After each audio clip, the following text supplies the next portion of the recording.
नमस्कार। कहानियाँ नीलम की चैनल में आप सबका स्वागत है। कहानी शुरू करने से पहले कृपया चैनल को ज़रूर सब्सक्राइब करें। तो चलिए देर ना करते हुए आज की कहानी शुरू करते हैं। आज रमाकांत जी अपने घर के बरामदे में आराम से कुर्सी पर बैठे हुए कुनकुनी धूप सेक रहे थे। अचानक उन्हें एक बीनी बीनी सी सुगंध आने लगी। देखा तो श्रीमती जी कुरकुरे पकौड़ों से भरी प्लेट लिए उनके सामने खड़ी थी। अपनी मनपसंद चीज़ को अचानक अपने सामने देखकर पकौड़ों के शौकीन रमाकांत जी की बाँछें खिल उठी। अरे कमला जी, आप कैसे जान गई मेरे दिल की बात? कहते हुए रमाकांत जी ने हैरानी जताई तो कमला जी बोली, पतिदेव 35 साल हो गए हैं आपके साथ रहते रहते। अब तो आपकी रग रग से वाकिफ़ हो गई हूँ मैं। ये तो आपने बिल्कुल सही कहा। इतने अच्छे से तो मैं खुद को ही नहीं जान पाया जितना आप मुझे जानती हैं। कमला जी मुस्कुराते हुए अपना रोजाना का सिलाई कढ़ाई का काम लेकर बैठ गई। यह क्या कमला जी, आप फिर से वही सिलाई कढ़ाई में मशगूल हो गई? अरे 2 ऑर्डर थे, बस वही पूरे करने हैं। आप जानती हैं ना, कल मैं अपनी नौकरी से रिटायर हो रहा हूँ, इसलिए कल से आप भी इस काम को बिल्कुल हाथ नहीं लगाएंगी। मालिक का दिया सब कुछ है हमारे पास। हर महीने दुकान का किराया आता है, फिर अब तो रिटायरमेंट पर 40 लाख रुपए मिल ही जाएंगे हमें, और महीने की पेंशन आएगी सो अलग। बाकी की ज़िंदगी ऐशो आराम से गुजार सकते हैं हम दोनों। ज़िंदगी की इस भागदौड़ में जीवन कैसे गुजरता गया पता ही ना चला, लेकिन जिम्मेदारियों के चलते हम दोनों एक दूसरे के साथ कभी सुकून भरे पल आराम से गुजार ही ना सके। अब तो बस आराम भरी जिंदगी जीने का इरादा है। रमाकांत जी ने सुकून भरी अंगड़ाई लेते हुए कहा। अभी रमाकांत जी और उनकी पत्नी वार्तालाप कर रहे थे कि इतने में फ़ोन की घंटी बजी। रमाकांत जी ने फ़ोन उठाया और बोले, हाँ रोहित बेटा, तुम लोग रिटायरमेंट की पार्टी की तैयारियों के लिए सुबह सुबह पहुंच जाना। 2 ही दिन बाकी हैं। मेरी मोहित से भी बात हो गई है, वो भी समय पर पहुंच जाएगा। जी पिताजी, आप फिक्र मत कीजिए। रमाकांत जी और कमला जी के 2 बेटे और 1 बेटी है। बड़े बेटे रोहित का एक्सपोर्ट का कारोबार है और छोटा बेटा मोहित मल्टीनेशनल कंपनी में नौकरी करता है। दोनों बेटे अपने अपने परिवार के साथ दिल्ली में रहते हैं और बेटी सुप्रिया पति व बच्चों के साथ फरीदाबाद में रहती है। रमाकांत जी का फरीदाबाद में अपना एक पुश्तैनी मकान है जहां वो लोग वहां पर रहते हैं, और पास ही में एक दुकान है जिसे उन्होंने किराए पर चढ़ाया हुआ है। अगले दिन उनके दोनों बेटे, बहुएं और पोता सुबह सुबह रमाकांत जी के घर पहुंच गए। पार्टी की सारी तैयारियां अच्छे से हो गई। शाम को बेटी और दामाद भी समय से पहुंच गए। पार्टी बहुत अच्छे से संपन्न हुई। काम की व्यस्तता के कारण उनकी बेटी और दामाद पार्टी खत्म होते ही चले गए। इस दौरान रमाकांत जी ने महसूस किया कि उनका बेटा रोहित उनसे कुछ कहना चाहता है, पर कह नहीं पा रहा। पार्टी समाप्त होने के बाद उन्होंने रोहित को बुलाया और कहा, रोहित, तुम कुछ कहना चाह रहे थे? जी हाँ पिताजी। पिताजी, वो बात ये है कि आप तो अब रिटायर हो गए हैं, तो मैं और रिया चाहते थे कि अब से आप और माँ हमारे साथ रहें। यह सुनकर माँ बोली, लेकिन बेटा, इसकी क्या आवश्यकता है? यहाँ अपना घर है और फिर यहाँ आसपास के माहौल की तो हमें आदत सी हो गई है। इस पर रमाकांत जी बोले, कमला, अगर रोहित और बहू चाहते हैं कि हम उनके साथ रहें तो इसमें हर्ज ही क्या है? बेटे और बहुओं से इस उम्र में सेवा नहीं करवाएंगे तो कब करवाएंगे? अरे वाह, दादू दादी हमारे साथ जाएंगे। कहते हुए पोता राघव नाचने लगा। रसोई घर में खाना पकाती छोटी बहू ये सब बातें सुन रही थी। खाना छोड़कर तुरंत अपने पति की ओर भागी। मोहित, जो टेंट और कैटरिंग वालों का हिसाब करके वापस आ रहा था, अपनी पत्नी को देखते ही बोला, अरे क्या हो गया? भागते हुए क्यों आ रही हो? कोई आसमान टूट पड़ा है क्या? ऐसा ही कुछ समझो, उसकी पत्नी ने कहा। तो मोहित बोला, क्या मतलब? अरे बड़े भैया माँ बाबूजी को अपने घर ले जाने के लिए कह रहे थे, तो बाबूजी भी मान गए। अब सारा रिटायरमेंट का पैसा बड़े भैया हड़प ले जाएंगे और आप हाथ मलते ही रह जाएंगे। देख लेना। ऐसे कैसे ले जाएंगे? मैं अभी बाबूजी से बात करता हूँ। कहते हुए मोहित रमाकांत जी के पास पहुँच गया। बाबूजी, अब हम आप दोनों को यहाँ अकेला नहीं छोड़ सकते। अब आप लोग हमारे साथ ही चलेंगे, हमारे साथ रहने के लिए। आपका सामान पैक कीजिए। अंदर आते ही मोहित बोला तो छोटी बहू भी पीछे पीछे आ गई। बाबूजी मुस्कुराकर कहने लगे, बेटा विचार तो बहुत अच्छा है तुम्हारा, पर तुमने आने में थोड़ी सी देर कर दी। अब तो रोहित के साथ जाने का हमारा प्रोग्राम बन चुका है। यह सुनकर मोहित के चेहरे पर उदासी छा गई। छोटे बेटे की उदासी माँ बाबूजी से देखी ना गई। दोनों अपने कमरे में जाकर कुछ बात करने लगे। फिर कुछ देर बाद बाहर निकलकर बोले, बच्चों हमने एक फैसला किया है। बेटे बहुएं बड़ी फुर्ती से उन दोनों की ओर दौड़कर आ गए। तो रमाकांत जी बोले, हमारे दोनों बेटे हमसे कितना प्यार करते हैं। यह जानकर मुझे बहुत अच्छा लगा। आज मैं अपने आप को बहुत खुश नसीब समझ रहा हूँ, लेकिन एक ही समय पर हम दोनों के घर तो नहीं रह सकते ना। इसलिए हमने सोचा है कि हम 6 महीने रोहित के पास रहेंगे और 6 महीने मोहित के पास। मुझे लगता है कि हमारा ये फैसला सबको पसंद आएगा। सब लोग इस बात के लिए राजी हो जाते हैं। तो अगले दिन दोनों बेटे बहू मिलकर माँ बाबूजी का सामान पैक कर देते हैं और माँ बाबूजी अपने बड़े बेटे रोहित के साथ घर चले जाते हैं। घर पहुँचते ही रोहित का बेटा राघव अपने दादा दादी का सामान जल्दी से अपने कमरे में ले जाता है। दादा दादी तो आज से मेरे साथ रहेंगे, कहते हुए राघव खुशी से उछल रहा था। अपने बेटा बहू और पोते का साथ पाकर रमाकांत जी की रिटायरमेंट की खुशी दोगुनी हो गई। घर में सुख सुविधा के सभी साधन उपलब्ध थे। बेटा और बहू दोनों उनके सम्मान में झुके रहते। बहू उनके खाने पीने से लेकर दवाइयों तक का सारा ध्यान रखती और उधर बेटा कहता, बाबूजी हम बहुत नसीब वाले हैं जो हमें आप जैसे माँ बाप मिले। बड़े बूढ़ों की सेवा तो नसीब वालों को ही मिलती है। रमाकांत जी और कमला जी अपने बच्चों की बातें सुनकर गदगद हो उठते थे। बेटा बहू उन्हें अपनी गाड़ी में बिठाकर पूरा शहर घुमाने ले गए, विभिन्न दर्शनीय स्थल दिखाए। ऐसा बेटा पाकर रमाकांत जी और कमला जी स्वयं को भाग्यशाली महसूस कर रहे थे। एक दिन कमला जी रमाकांत जी से बोली, आपको मालूम है वो अपने घर के पास वाली मिसिस वर्मा दिन भर अपनी बहुओं को कोसती रहती है। हमेशा रट लगाए रहती है कि उनकी बहुएं उनके कहने सुनने से बाहर हैं, लेकिन मुझे तो लगता है कि वह खुद ही बहुओं को सताती होंगी, तभी तो वह उनकी बात नहीं मानती होंगी। यहाँ तो मेरी बहुओं को मैं बेटी मानती हूँ, तभी तो वो मुझे पूरा सुख और आराम देती हैं। उधर रमाकांत जी भी बेटों की प्रशंसा करते हुए रुकते नहीं थे। लोग तो यूं ही डरते हैं कि शादी के बाद बेटा अपना नहीं रहता, पत्नी की ही बात मानता है। हमारा बेटा देखो, शादी के बाद भी श्रवण कुमार है। सब संस्कारों का खेल है श्रीमती जी। वे दोनों एक दूसरे के साथ बातें करते हुए अपनी किस्मत पर नाज करते। धीरे धीरे समय बीतने लगा। फिर एक दिन रमाकांत जी और कमला जी अपने पोते के साथ बैठकर टेलीविज़न का आनंद ले रहे थे, तो बड़ा बेटा रोहित उनके पास आया। उसकी आंखों में घबराहट साफ दिखाई दे रही थी और चेहरे का रंग उड़ा हुआ था। पिताजी, सब कुछ खत्म हो गया, मैं बर्बाद हो गया, कंपकपाती आवाज़ में रोहित बोला। बेटा क्या हुआ, कुछ तो बताओ। रमाकांत जी तनावग्रस्त होकर उतावले हुए जा रहे थे।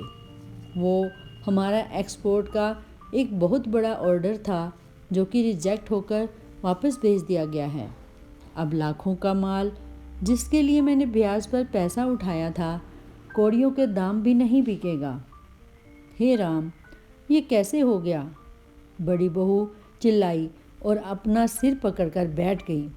इस पर रमाकांत जी बोले, बेटा हौसला रखो, मुश्किलें तो जीवन का हिस्सा हैं, परेशानियां तो आती जाती रहती हैं, तुम बस अपना धीरज मत खोना।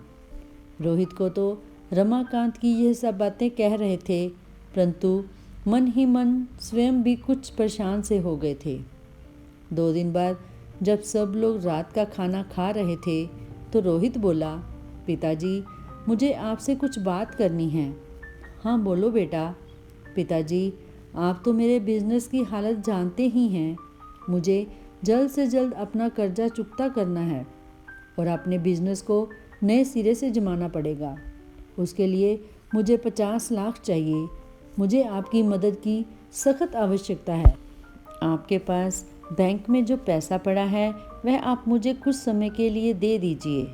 काम दोबारा पटरी पर आते ही मैं आपको वो पैसे वापस कर दूंगा। रोहित हाथ जोड़कर रमाकांत जी के चरणों में बैठ गया। पिताजी मुझे आपका ही सहारा है। तो रमाकांत जी और कमला जी अपने बेटे की ऐसी हालत कैसे देख सकते थे। तो चिंता मत कर बेटा, कहते हुए रमाकांत जी कुछ सोच में पड़ गए। रिटायरमेंट पर मिले हुए पैसे और बैंक की जमा पूंजी मिलाकर 50 लाख रुपए तो हो ही जाएंगे। मुसीबत की घड़ी में मेरे बेटे को मेरी आवश्यकता है तो मैं पीछे नहीं हटूंगा, और फिर अपने ही तो अपनों के काम आते हैं। ये सोचकर बैंक में रखे सारे पैसे रोहित को सौंप दिए। रोहित अपने माँ पिताजी के पैर छूकर कृतज्ञता जाहिर करने लगा। उसने वादा किया कि बिजनेस संभलते ही पैसे लौटाना शुरू कर देगा और साल भर में पूरी रकम लौटा देगा। अपना फ़र्ज़ निभाकर माँ पिताजी राहत का आभास कर रहे थे। कुछ समय बीता तो एक दिन मोहित का फ़ोन आ गया। माँ कैसे हो आप दोनों? आज मैं आप दोनों को लेने आ रहा हूँ। सामान पैक करके तैयार रहिएगा, आखिर हमें भी तो अपनी सेवा का मौका दीजिए। सुनते ही कमला जी ने हंसते हुए कहा, हाँ हाँ क्यों नहीं मोहित बेटा, तुम शाम को हमें लेने आ जाना, हम तैयार रहेंगे। फ़ोन रखते ही कमला जी ने कपड़े पैक करने शुरू कर दिए। शाम को मोहित और छोटी बहू उन्हें लेने आ गए, लेकिन रमाकांत जी का पोता राघव अपने दादा दादी को जाने ही नहीं देना चाहता था। कुछ दिनों में फिर मिलने आएंगे कहकर रमाकांत जी और कमला जी ने बड़ी मुश्किल से वहाँ से विदाई ली। सेवा करने में छोटा बेटा और बहू भी कुछ कम नहीं थे। छोटी बहू अपनी सास ससुर को बिस्तर पर ही भोजन की थाली ला कर देती, उनके कपड़े अच्छे से धोकर इस्त्री करवा कर देती, रात को दूध का गिलास भी देकर जाती। दोनों वृद्धजन ये देखकर सोचते कि उनके बच्चों ने उन्हें धन्य कर दिया। एक दिन छोटी बहू के कहने पर मोहित ने पिताजी से कहा, पिताजी आप तो जानते ही हैं कि हमने यह फ्लैट लोन लेकर खरीदा था। अपनी नौकरी में दिन रात कड़ी मेहनत करने के बावजूद मैं अभी तक इस फ्लैट की किस्तें ही भर रहा हूँ। यदि आप रिटायरमेंट के पैसे से कुछ मदद कर देते तो। सुनकर रमाकांत जी सोच में पड़ गए और अपनी पत्नी की ओर देखने लगे, और उधर अपने सास ससुर की कुछ क्षणों की चुप्पी छोटी बहू के सब्र पर भारी पड़ रही थी। फिर भी उन्हें तिरछी नज़रों से देखते हुए उसने कुछ न बोलना ही उचित समझा।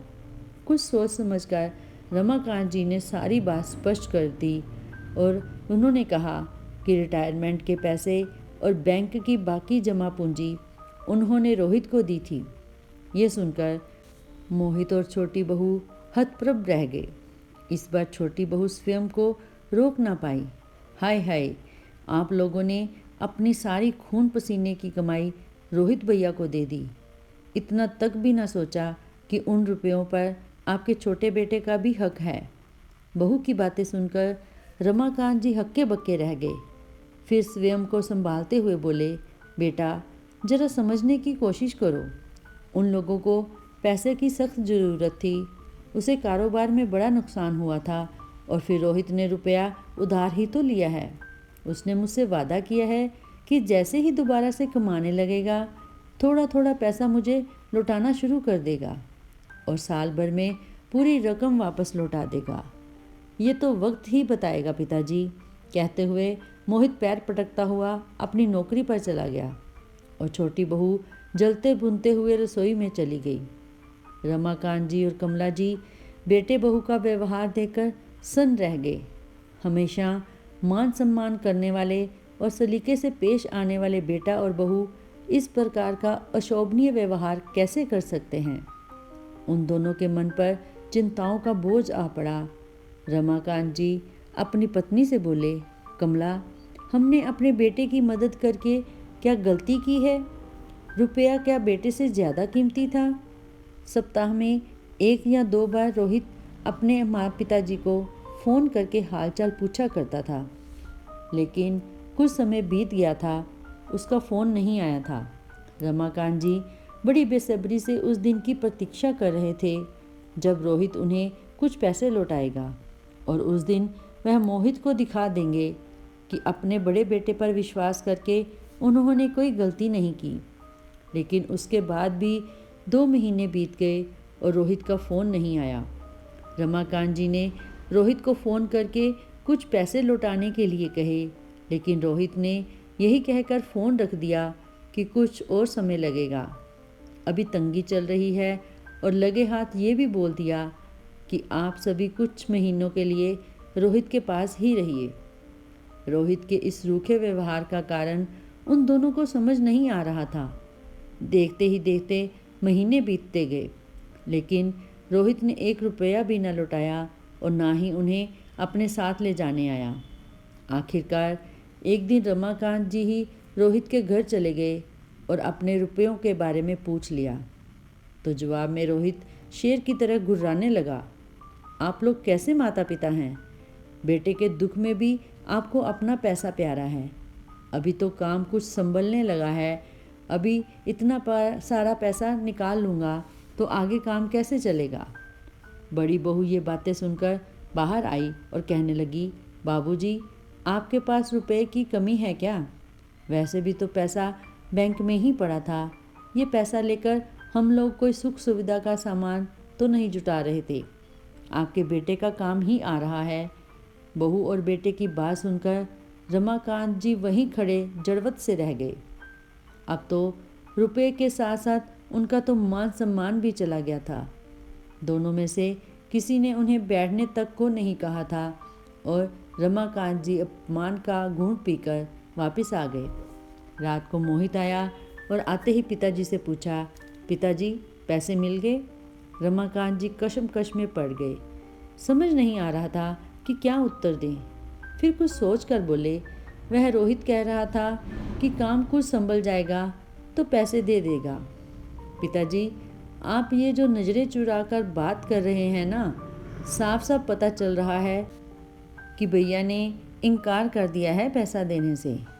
आंसुओं से सराबोर आंखें लिए रमाकांत जी बोले, बेटा, तू ठीक ही कह रहा था।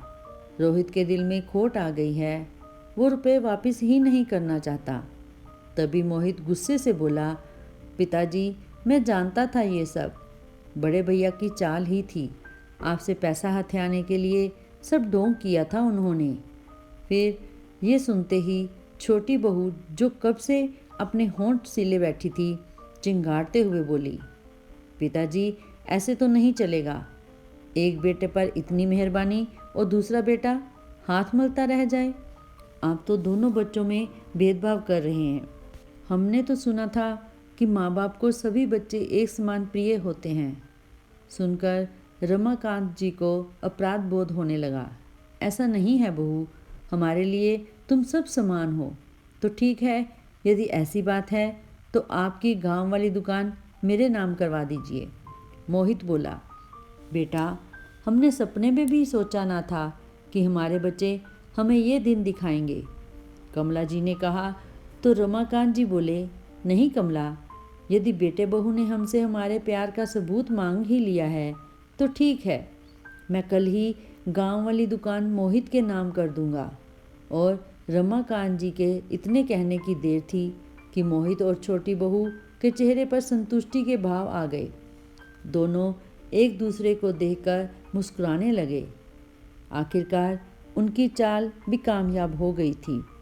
अपने कमरे में जाने के बाद कमला जी ने रमाकांत जी से कहा, सुनिए जी, एक गलती सुधारने के लिए दूसरी गलती करना कहाँ की समझदारी है।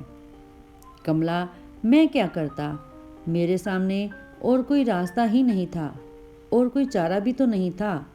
रमाकांत जी ने अपनी बेबसी जताई तो कमला जी बोली, लेकिन जरा यह भी तो सोचिए कि हमारे पास तो कुछ भी नहीं बचेगा। हम अपना खर्चा कैसे चलाएंगे, कैसे हम घर का गुजारा करेंगे? कोई बात नहीं कमला, हमने अपनी संतान के प्रति अपना फर्ज पूरा कर दिया है। जो हमारी मृत्यु के बाद उन्हें मिलना था वह पहले ही मिल गया। फिर कुछ दिनों में इस महीने की पेंशन भी आ जाएगी और दुकान का किराया भी। कुछ दिन बीत गए लेकिन दुकान का किराया नहीं आया तो रमाकांत जी ने किराएदार को फ़ोन लगाकर किराए के बारे में पूछा। किराया तो मैंने दे दिया है रमाकांत जी, किराएदार ने कहा, लेकिन मुझे तो नहीं मिला। आपने किसे दिया है? दुकान के नए मालिक को, मोहित को। किराएदार का जवाब सुनकर रमाकांत जी को जैसे एकदम झटका सा लगा। पति पत्नी दोनों मानसिक वेदना से गुजर रहे थे। घर तो पराया लगता ही था, अब तो अपना खून भी पराया हो चुका था। कमला जी ने वापस घर जाने की बात की तो रमाकांत जी कहने लगे, अपने बेटों के साथ कितनी शान से निकाले थे, अब वही वापस जाएंगे और कितनी जग हंसाई होगी हमारी। अगले दिन सुबह सुबह उनकी बेटी का फ़ोन आया। माँ, बाबूजी, हैप्पी मैरिज एनिवर्सरी। खुशी जताते हुए बेटी सुप्रिया की आवाज़ सुनी तो कुछ देर के लिए उदासी छोड़कर दोनों के चेहरे खिल उठे। इतने दिनों की परेशानी में दोनों भूल ही गए थे कि आज उनकी शादी की सालगिरह है। बेटा, अच्छा किया तूने जो फ़ोन किया, हमें तो याद ही नहीं था। अब याद आ गया है तो आज मैं तुम्हारी माँ के साथ मंदिर में माथा टेक आता हूँ। दरअसल शादी की हर सालगिरह पर रमाकांत जी और कमला जी भगवान को शुक्रिया अदा करने के लिए मंदिर जाया करते थे। चलिए श्रीमती जी, तैयार हो जाइए। होंठों पर मुस्कुराहट लिए रमाकांत जी ने कहा तो कमला जी भी खुशी से तैयार होने लगी। थोड़ी ही देर में मंदिर जाकर माथा टेका और प्रसाद चढ़ाया। साथ बिताए सुहाने पलों को याद करते हुए कुछ देर सुकून में बैठे। वापस आने के लिए जैसे ही मंदिर की सीढ़ियों से उतरने लगे, अचानक रमाकांत जी का पैर फिसल गया और सारी सीढ़ियों से लुढ़कते हुए वो नीचे गिर पड़े। वे बहुत गंभीर रूप से घायल हो गए थे। उन्हें इमरजेंसी में हॉस्पिटल में ले जाया गया। बेटे बहुएं भी वहां पहुंच गए। डॉक्टर्स ने तुरंत उनका इलाज शुरू किया, लेकिन उनके दिमाग पर गंभीर चोटें आने के कारण लाख कोशिशों के बावजूद भी उन्हें बचाया ना जा सका। कमला जी यकीन ही नहीं कर पा रही थी कि कुछ ही समय पहले हंसते बतियाते रमाकांत जी उन्हें इस क्रूर दुनिया में अकेला छोड़कर हमेशा हमेशा के लिए जा चुके थे। कमला जी को गहरा सदमा लगा। बेटी को जब इस बात का पता लगा तो रोते बिलखते अपने पति के साथ वह भी पहुंच गई। रमाकांत जी का क्रियाक्रम कर दिया गया। रमाकांत जी तो चले गए, लेकिन कमला जी का जीवन अब कांटों की सेर से कुछ कम न रह गया था। वह अब हर चीज़ के लिए बेटों के ऊपर आश्रित हो गई थी। सब कुछ तो अपने बेटों को दे चुके थे रमाकांत जी। अब तो कमला जी पाई पाई की मोहताज हो गई और उधर कुछ कारणों से रमाकांत जी की पेंशन मिलने में भी देरी हो रही थी। माँ के दुख को समझते हुए बेटी सुप्रिया कभी कभार अपनी माँ की ज़रूरत का सामान ले आती थी। कमला जी मन ही मन सोचती कि दोनों बेटों के होते हुए भी उन्हें बेटी पर आश्रित रहना पड़ रहा है। कुछ दिनों बाद जब पोते का जन्मदिन आया तो रोहित माँ को अपने घर लेकर आया, लेकिन पोते राघव को उपहार में देने तक के लिए भी उनके पास कुछ भी नहीं था। अपने पोते के जन्मदिन के अवसर पर वो शर्म से ज़मीन पर गड़ी जा रही थी। इतना ही काफ़ी नहीं था, अब तो दोनों बेटे भी माँ की जिम्मेदारी एक दूसरे पर डालने लगे थे। माँ की जिम्मेदारी कौन संभालेगा, इस बात को लेकर आए दिन दोनों बेटों में बहस छिड़ जाती थी। यह बात जैसे ही उनकी बेटी सुप्रिया के कानों में पड़ी तो वो बिना देर किए तुरंत अपनी माँ के पास पहुँची और बोली, माँ, अब मेरे घर चलिए। अब से आप हमारे साथ रहेंगी। मैं आपको इस हालत में अब और कहीं नहीं देख सकती। कहते हुए सुप्रिया रो पड़ी, लेकिन कमला जी ने उसके आंसू पोंछते हुए कहा, उम्र के इस पड़ाव में मैं बेटी पर बोझ बनकर रहना नहीं चाहती। तू बस मुझे मेरे अपने घर ले चल। ऐसा कहते हुए कमला जी उठी और अपना सामान पैक करने लगी। बेटी सुप्रिया ने भी उनकी मदद की और अपनी माँ को वापस उनके पुश्तैनी घर में ले गई। 2 दिन अपनी माँ के साथ रहकर सुप्रिया अपने घर लौट आई, लेकिन हर समय बेटों द्वारा दिए गए घाव उन्हें पीड़ा देते रहते। सुप्रिया समय समय पर अपनी माँ का हाल चाल जानने आ जाया करती थी। एक दिन शाम को जब सुप्रिया अपनी माँ से मिलने घर आई तो देखा कमला जी रमाकांत जी की आराम कुर्सी पर बैठी हुई थी। हाथ में रमाकांत जी की तस्वीर लिए हुए सुप्रिया आते ही बोली, माँ, न जाने आज दिल बैठा जा रहा था तो सोचा आपसे मिलने ही आ जाऊं। लेकिन सुप्रिया यह देखकर हैरान थी कि उसके आने पर माँ के चेहरे पर कोई भाव ही ना थे। माँ, ओ माँ, कहाँ खो गई? सुप्रिया ने माँ को जैसे ही हाथ लगाया तो कमला जी निडाल होकर कुर्सी से गिर पड़ी। उनके प्राण पखेरु उड़ चुके थे। आज बूढ़े माँ बाप दुनिया से नहीं बल्कि अपने बेटों से ही हार गए। दोस्तों, बच्चे यही भूल जाते हैं कि ये माँ बाप ही हैं जिन्होंने हमें अच्छी ज़िंदगी दी और जीने के काबिल बनाया। जितना प्यार हम अपने बच्चों से करते हैं, क्या उतना प्यार हम अपने बूढ़े माँ बाप को दे पाते हैं? शायद नहीं। अगर माँ बाप बीमार भी हो जाएं तो सिर्फ एक जिम्मेदारी के साथ इलाज करवाते हैं, लेकिन माँ बाप की जगह ईश्वर से भी ऊंची होती है। यह बात तब समझ में आती है जब हमारे बच्चे हमारे साथ ऐसा ही व्यवहार करते हैं। जो बोएंगे वही काटेंगे, यही सृष्टि का नियम है।